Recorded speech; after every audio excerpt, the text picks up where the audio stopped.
anyway, we are back yet again. One more time.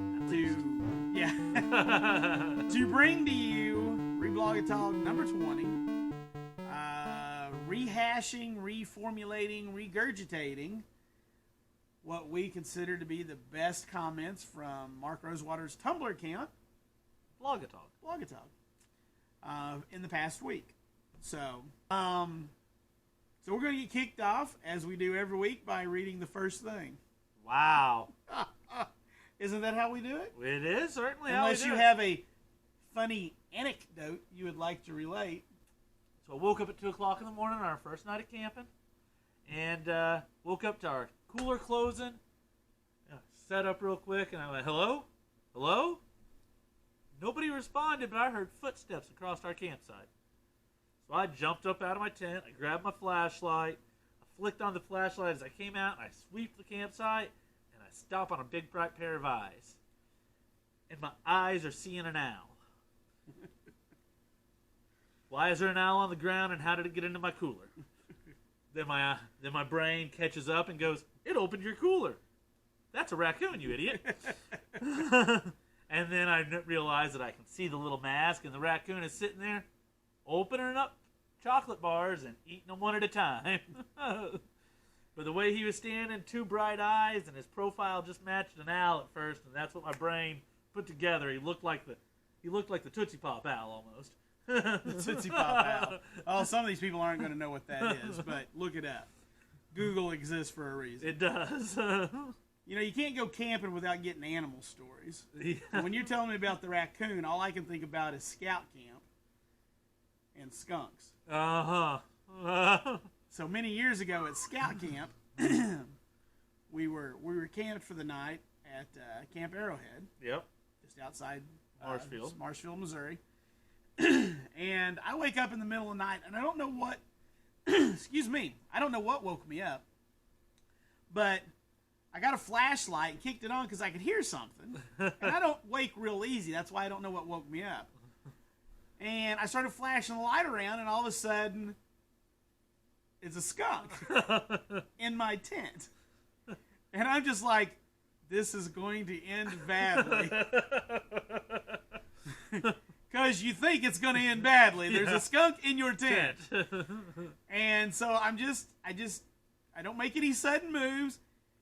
All my food is closed up tight. There's nothing for him to find.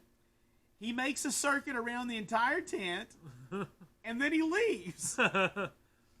And so I'm thinking, all right, I hopefully can go back to sleep now.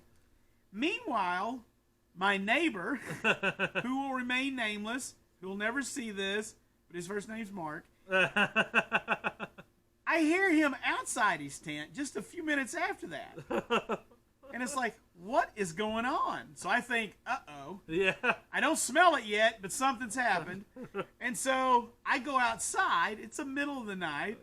He's got a stick, and he's going on a skunk hunt because there'd been a skunk in his tent. And they go, Mark, no, you can't win. You can't win that fight. No. So I calmed him down, and I kept him from going skunk hunting at Boy Scout camp, and we went back to bed. And neither one of us got sprayed. Nothing got sprayed.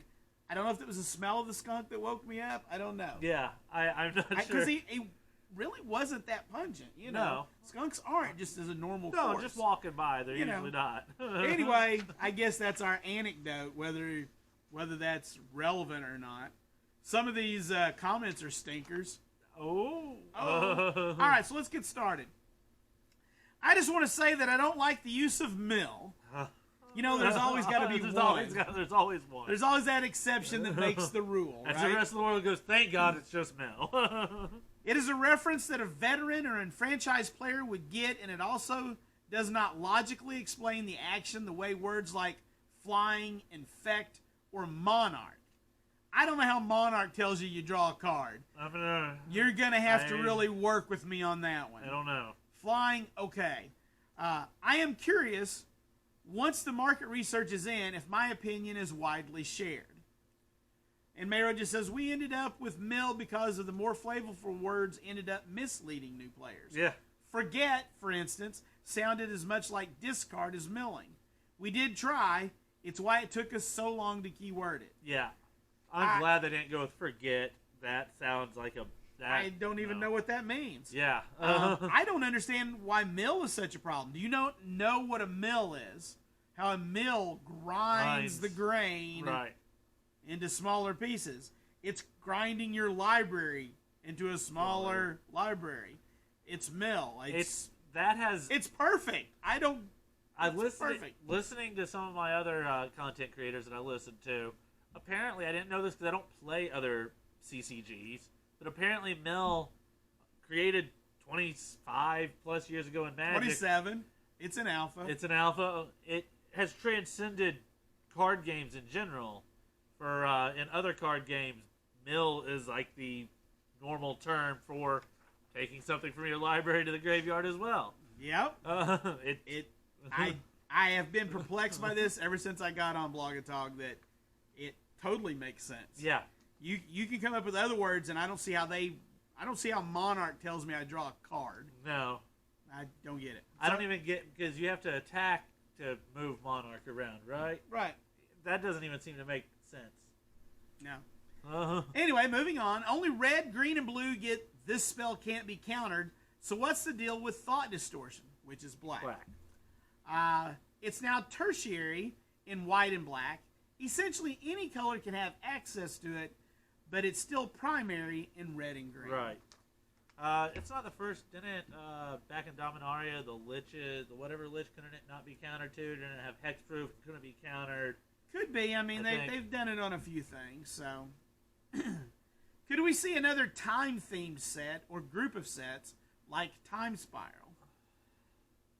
I'd call the chances low. Yeah. A set like Time Spiral just... It's very wacky. Lots of mechanics, and it was very difficult on new players. And franchise players loved it, but not a great set to be introduced during. Right. Can you give your defense for... Oh, dear. That never starts.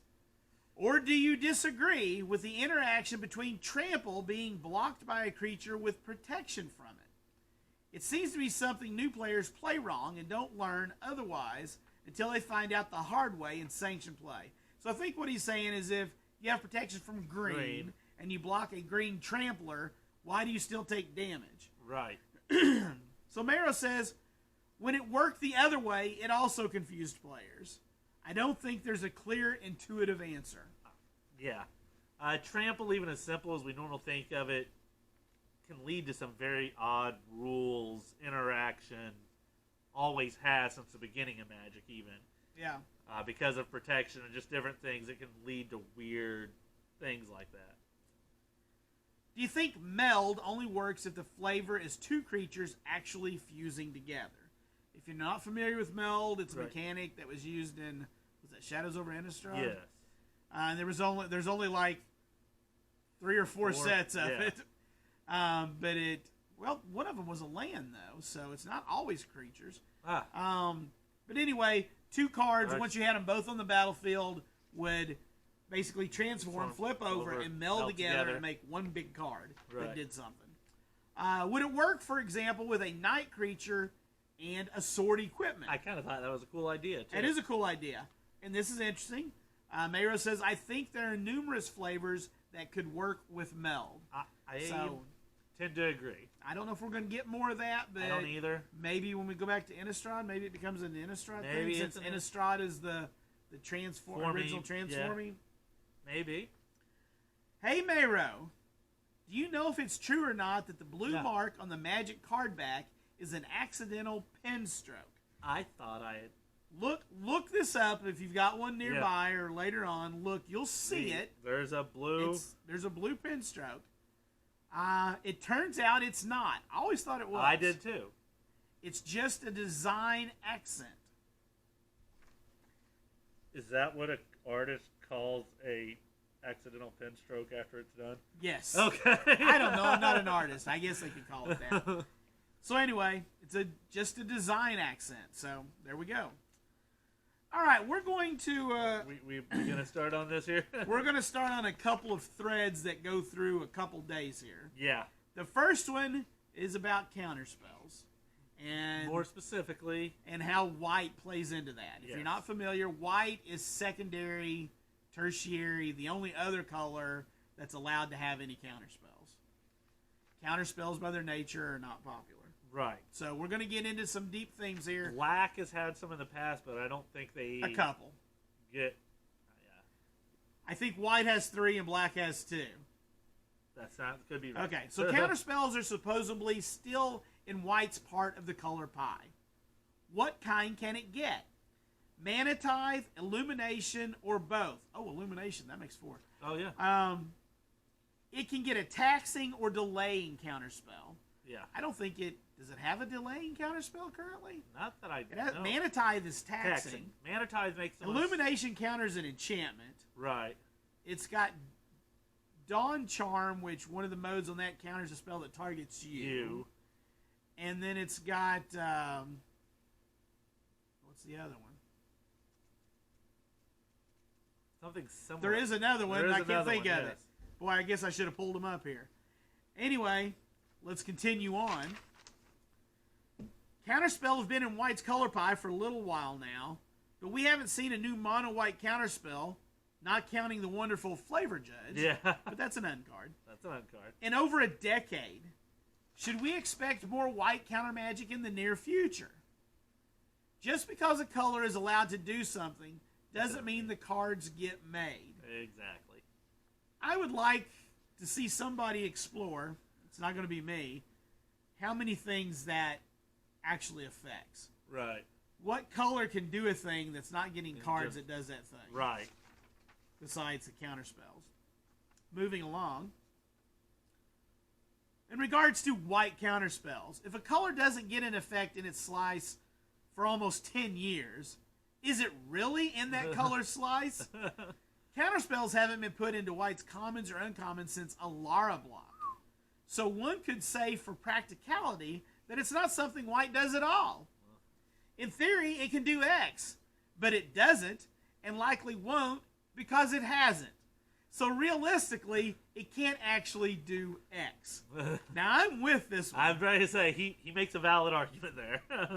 There is a difference between potential and execution. I'm explaining what white is allowed to do, not what we choose to do with it. Our goal is not to maximize color pie potential, but make the best game we can. There are plenty of spaces we could explore that we currently choose not to. I'd like to see him go in depth on that. Yeah. Hi, Mark. I'm curious. Why does the design team choose not to explore white counterspells? Oh, well, looky there. Because counterspells are not particularly fun for most players and don't help the areas we're working to help white with in Commander, which is drawing cards. You know. Right. We're not done yet. We're not done. There's some more things about this. A couple more. I think the only problem with white counterspells is that counterspells white could get, blue keeps getting instead. Well, I would think it's more fun and would help balance the power/annoyance of counterspells overall if blue taxing/delaying counterspells would stop and instead move to white. Besides, I think things like a white remand would help white in Commander. White being able to do them doesn't remove them from blue. We're not... I'm going to have to disagree with him here. You can still have some, but why don't you put them in blue? Right. Spread it out so that blue isn't the only color. That might be a little bit more interesting in gameplay. I agree that maybe moving taxing counterspells away from blue in general, like they, we don't get Mana Leak anymore, but they gave us Quench. Couldn't that have been a white card? I mean, it's a taxing counterspell, and Couldn't call it Quench in white. well, you could have called it Quench, but yeah. No, that doesn't make sense. Hey, Mark, would you consider White's defensive spell like Apostle's Blessing or Sheltering Light to be a form of counterspell? They do primarily serve to fizzle an opponent's removal spell. Just because they don't actually say counter target spell doesn't mean they don't function in a similar way. That's true. He says they are in the counterspell space. It's still not a counterspell. No, it doesn't say counter target spell. Right. The last one, in regards to counterspells, are not particularly fun for most players.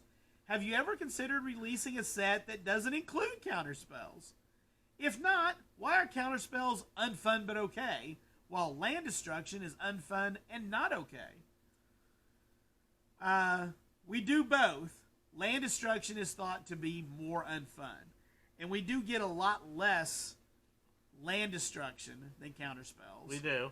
And it is prohibitively cost inefficient most of the time. But again, I believe we can agree that land destruction is more unfun than counterspells. Once you start removing land, your inability to play spells really takes the wind out of your sails. That's fair. It really does. All right, moving along to new topics now. Ooh, woo. We do have one more big topic we'll get to in just a minute. Oh, yes. I haven't looked at these because I don't play Arena. Right. But are the 10 cards in the Arena new player set going to be printed for the first time at some point? Not necessarily. I do know enough to tell you that those are created and did not go through R&D, and there are some broke cards in there that go against Color Pie. Okay, yeah, not necessarily broke as in power level, but against Color Pie. Against Color Pie, yeah. Yeah. I The don't white know. one specifically. I really don't understand why they felt the need to create new cards to teach Arena players to play when there were 20,000 existing ones that they could use. I have absolutely no idea either. I've never heard the reasoning on that, but I know that R&D didn't design them, much like I don't believe they've ever... the playtest cards that are in Mystery Boosters. I don't believe necessarily anybody they've ever actually seen any major play, so it doesn't really matter. So yeah. In regards to Fabled Passage, it seems to me that it has the same problems that the other fetches have. It shuffles repeatedly and fixes mana really easily. Is it really just quantity that's the issue? It can only fetch basic lands. Yeah. So, better Evolving Wilds. They've had no problem printing Evolving Wilds for a long time. Yeah. So there's that. We're gonna get to our other big one now. Yeah. I'm beginning to lose my voice or something. A little bit. It sounds like you. Sound like I got a little horse in my throat. A miniature pony. All right, we're going to talk about, for a little while now, Jolrael. a card that came out of Core 21. Jolrael Monvuli Recluse. It's a green and 1 for a 1/2 legendary creature human druid. Whenever you draw your second card each turn, create a 2/2 green cat creature token. For 2 green and 4 generic, it's an activation, colon. Until end of turn, creatures you control have base power and toughness XX, where X is the number of cards in your hand. This is what the card is and does. Now let's ask some questions. Seems like a really weird mono green card. Would you consider it a bend or a break or a new direction? It doesn't do anything green can't do. It's not a bend or a break. That's the first thing we get. That's where it starts. It doesn't do anything green can't do. It's not a bend or break, but neither is a green card with flash, death touch, and fight. But that's effectively a kill spell. I thought there was a precedent that the totality of the effects and what they do can sometimes cause a break, even though everything is in the pie. The totality is not out of green's flavor. Now, we've been very concise here. Yes. It's not a break or a bend, and it's not out of green's flavor. It's fine. Right. We're just getting started. Yeah. Oh, Lord, yes. I don't want this to sound harsh. But in 2 different answers, you said, just because a color is allowed to do something doesn't mean the cards get made. We talked about that. We did. And defended Jolrael, a card which featured the limited theme for red, blue, and Eldraine, which had never been on a green card before. That's the second draw each turn. Right. What's the merit of telling us that a color can do something if it won't do it? What's the merit of making a card that does something we know other colors should be doing instead? We're trying to make a fun game. That means we don't explore areas solely to explore them, and we let fun themes stretch in colors where they make sense. Any color can care about spells being cast if it leads to that color's output. Casting spells is not locked to one color. So this drawing the second card thing is just not a red-blue only thing. It does feel I will have to agree, it does feel odd, especially so close after Eldraine, where that was the first time we'd really seen that as an ability, and it wasn't as an ability. You know, it reads oddly so soon after Eldraine. It seems odd to be in red, since red isn't number 2 in card draw. So let's back it up and talk there. Because not all those cards that care about it were hybrid red-blue, or some were, and some were red and blue. Anyway, in case you misread, the Jolrael card people are asking about cares about drawing cards and not casting spells. So he thinks Mark doesn't know the cards as good as him. Or her. Sorry, green is secondary in drawing cards, so it's allowed to care about drawing cards, especially with a very green output, making creature tokens. Right. It's allowed to do all those things. Well, Darren, that sounds pretty good. Are you done? No. No. As far as Jolrael goes, would it also be fair to say that what causes the trigger is less important than what comes out? For example, a theoretical white card could trigger off drawing a card as long as the output was a white effect. Most colors can have triggers of things they do. The output is more important from a color standpoint. Okay. So yes. And finally, we get to the last one. If Jolrael is fine as mono green, where is the precedent of green caring about cards being drawn? It feels like green is taking a lot from other colors lately. We're not very stingy with inputs. If a color can do the effect, it can care about it for an input. And I think we were done at that point. I can't imagine there being much more to discuss about Jolrael. Jolrael is fine. There's nothing wrong with it. It's good to go.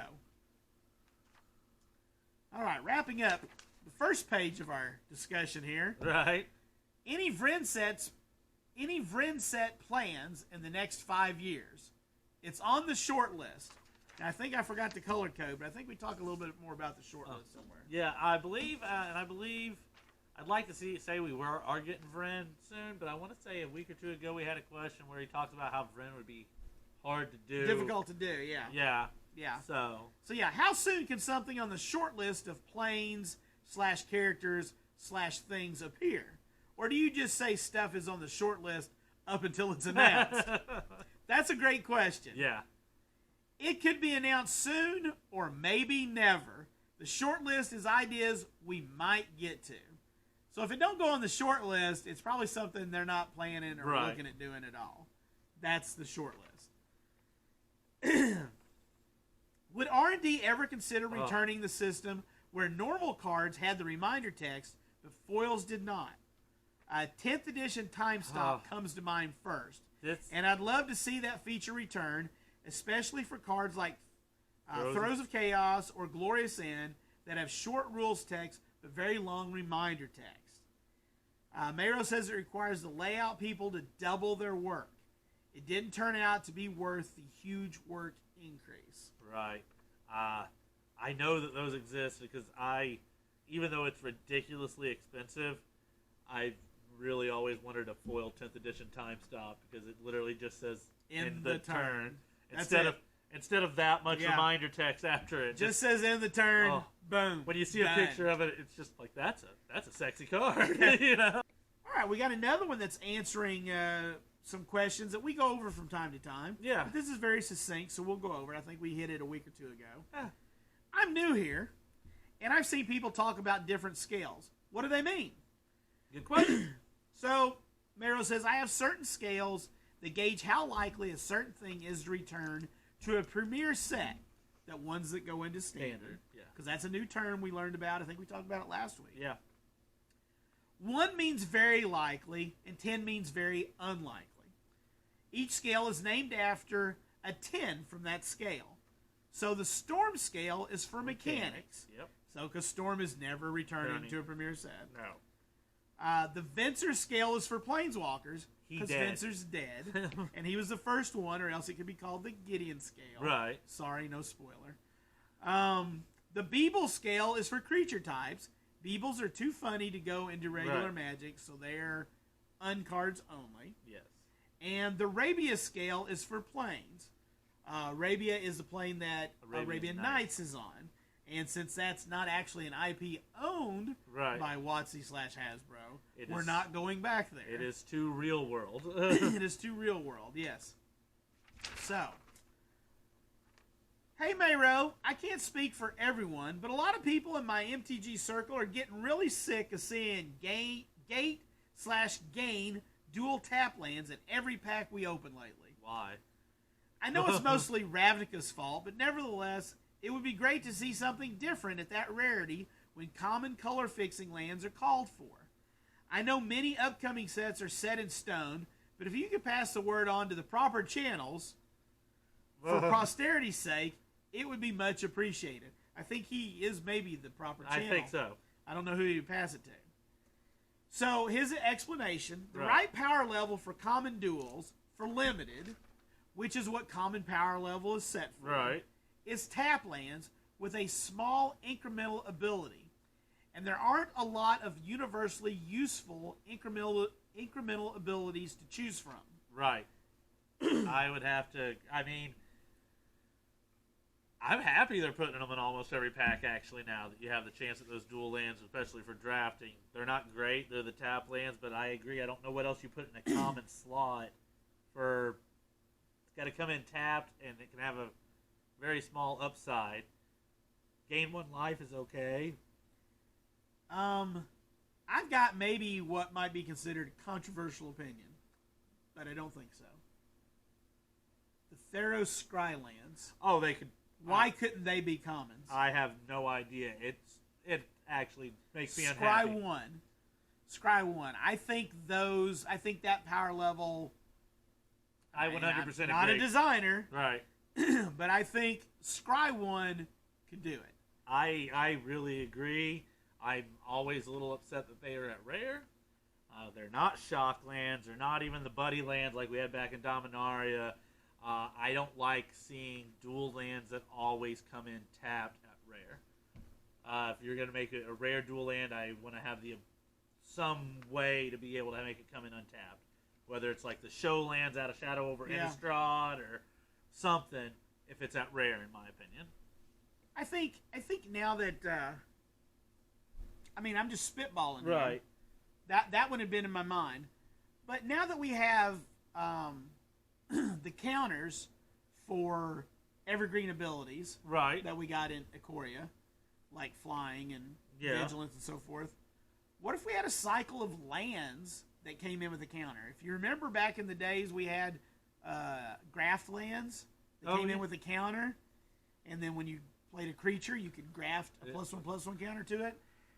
We've also had them that made a plant token. Yep. Kalani Gardens. So why couldn't we have a dual land maybe that came in with a counter on it, and then you could use that counter to put on something? Yeah. I that's not bad. It seems like a small incremental ability that you can put on there. I'd actually like to see the thriving lands we just saw in Jumpstart pop up maybe in the future and Standard. I don't know if they would do that, but I don't think that power level's over the top. They come in tapped. Their incremental upside is that you get to choose a second color. They might actually see some play for being able to play. I think we're getting telegraphed that those can come to Standard. They may come to Standard. I think they would be a very good option. Those seems like we'll see those again. Just drafting those like in a draft. They're like, ooh, I like that. You know, that's the color I need it to be. All right, moving along. We're on the home stretch. We got a half dozen left here. Hey, Mark, if or when a planeswalker with some kind of evasion, these planeswalker can only be attacked by creatures with flying, for example. Probably more when than if. Yeah, that seems like a static thing they could move to. Yeah, it seems like a static ability. This planeswalker can only be attacked by a flyer. Planeswalker walking. All right, let's not get too confused. Will we ever see new art for Thornling that matches the other lings? Brightling, Endling, Aetherling, and Torchling. They didn't even mention the original, though. Morphling. Blue has 2, actually. Yeah, so that was Morphling was originally supposed to be a clone. Yeah. It's on the list of things to do when we get a chance. It's a long list. Yeah, but they sometimes some sets mark off a lot of these things. Right. Well, so like he said, Morphling was originally the card was created because the artwork was for clone, and then they got informed by the powers that be that they couldn't print clone in the set. The rules were still too complicated for cloning because back in the day, at one point, cloning was too hard to do in Magic. So they had to come up with so they had artwork. They hadn't figured out a template for it. Right. Yet. They had artwork for clone, but they had to make another creature to use it on, and they made Morphling initially. Then all our other lings that we got all have very similar art, mirror images of 2 clones essentially staring at each other than Thornling. Thornling. I could almost do with them just erasing Thornling from existence, give us a little better card. I wasn't. It's not super playable. It may be the least impressive of all of them. Yeah, it is. And green should have a great creature. So, I hate to reach out on such a negative note, but I'm going to anyway. Yeah. But I feel this has been coming for a while now. I am not mad. I just feel really depressed. I'm sorry, man. I feel depressed because I feel like Wizards doesn't care about their players or even the game. Every product outside of a draft booster, and right now Jumpstart, seems like a ripoff. I could go on forever about the failures, but I just need you to know that I feel at a breaking point, and to make it worse, you seem to be the only person listening. Now, much like you, me, and everyone listening, right. Maro says, I want to better understand what we're doing that's upsetting you. Yeah. What products in particular are making you unhappy? Yeah. Because they don't really say. No. Just buy draft boosters, though, then. Man, that's the majority of Magic products in general. To play Magic, that's really what you need. Is every product. So I guess draft boosters he's okay with, but everything else doesn't like Jumpstart. No, and right now Jumpstart. Every product outside of a draft booster and okay, right now so the Jumpstart. Commander decks are... I don't know. You don't like collector boosters? You don't... But that's a boost, because you can't draft it. It's not a draft booster. It's not a draft booster. You don't like Planeswalker decks? I don't know. Because a draft booster is just a normal booster. That's our new terminology. I'm not sure what products he's... Yeah, I'm like Maro. I don't know. I don't either. I don't know. If you're happy with the draft boosters, that's the most important part of Magic. So you should be all good, man. Yeah. If or when a spell or ability that cares about the stack directly, such as caring about how many effects are above or below it on the stack. Oh. That's a big if. Oh. It's just so narrow. Also, a lot of players don't fully understand the stack. I would love to maybe see an uncard all messed up like this somehow that has to do with things on the stack. I was going to look this up. Okay. So there is a card from Cold Snap called Lightning Storm. For 2 red and 1, it's an instant. That's right. Lightning Storm deals X damage to any target where X is 3, plus the number of charge counters on Lightning Storm. Yeah. Discard a land card, put 2 charge counters on Lightning Storm. You may choose a new target for it. Any player may activate this ability, but only if Lightning Storm is on the stack. We already have a card that does this out of Cold Snap. Not even Future Sight or something. It's out of Cold Snap. Yes. And it's wacky, and I don't believe I've ever seen it played. Oh, challenge accepted. I think I've had it in decks. I just don't think I've ever drawn it. And I haven't left it in there that long. But that is a wonky card. Yeah. That is wonky. All right. If or when, black bordered 5-color planeswalkers, and the same for 4-color. So the 5 color is a win, and the 4 color is an if. 4 color is harder than 5 color, they've said several times. Yeah, 5 color means you can just do whatever you want. Right. It's just a gooey goodness, right? It's much harder to show the absence of only one color. Showing the absence of a color in a 4 color is very difficult. Yes. Whereas you can just do whatever you want in 5 5 color, yeah. 5 color lets you do anything. Any ability you can do in Magic, do in a 5 color. 5 color, yep. Yeah. Hey, Mark, I was looking through some random Magic cards today, and it reminded me how much I love the art inserts for Modern Horizons. Oh, those were beautiful. Do you think that could make a comeback? Maybe as an extra buy-a-box promo? Like you get your buy-a-box promo and a pack of art inserts? Either way, I think it'd be cool to go back to them. He says if enough people like something, we're more likely to bring it back. Did you all like the art cards in Modern Horizons? Yes, I did, Mark. I think a lot of people did. I just think that because you're using up that space, I just don't think it hits enough people. I can. It could have been a token. Yeah. It could have been a token. I don't know if. I think it was cool to see something different. I mean, I especially don't, for a set that was aimed at more enfranchised players that don't necessarily need the tokens as much. I don't know that it's worth it for WotC's side, but if you took a token and on the back of the token, you put a piece of art. Oh, that'd be really. Without having the signature side like they did, I'd be in favor of that. Yeah. Here's your beast token for this set, but on the back there's a full piece of art for a Traxa or a Mox Opal or what I would just cool card. like to see the back of tokens get more use in general. Whenever they give us double-sided tokens, like in unsets we got them and stuff like that, I feel like it's a much better use of space. I know they want to get their ads out there, their marketing on something, but I agree. Can I request that Wizards find a way to print untapped lands into Pauper? It doesn't seem we had a question like this last week or the week before. It doesn't seem fair that mid-range and control decks that can eat the downside of lands that enter the battlefield tapped get to play around with 2 or even 3 colors thanks to the new thriving cycle. But aggro essentially has to be just 1 color. Same way he answered before, the existence of Pauper doesn't change our rules about what is and isn't appropriate for common. Just like the guy last week that wanted a Wrath of God in common. Yeah. No, thank you.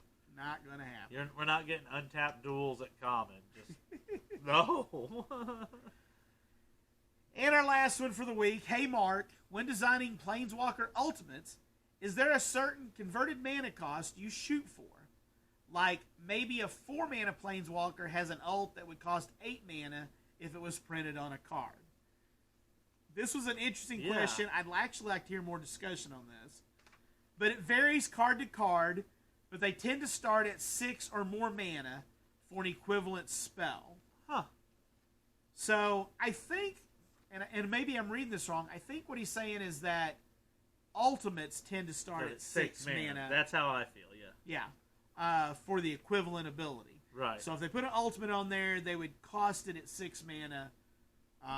And I don't think they're necessarily relating it to the casting cost of the Planeswalker. Right. But, I mean, some of those ultimates on some of them, it seems to me like they've pretty much dialed in. Most Planeswalkers can ultimate by the 4th turn after they're played unless they have really specific abilities that let them do it sooner. Usually. Or later. But most of them can ultimate by the 4th turn. If you can plus them up 3 times, that's usually... You plus them up, the turn they come down, 2 more turns, and then the 4th turn they can usually ultimate, assuming they didn't lose counters. Right. And then you get something that costs 6 or more mana as an ultimate ability. Right. And that seems about standard. So, well, that's going to do it, guys. That's all we've got. Unless you had something to add. I ain't got anything to add. I think we've reached the end of our broadcast this week. And so I want to thank you guys for tuning in with us again. Thanks for tuning in. And, well, that's the way it was. We'll see you next week.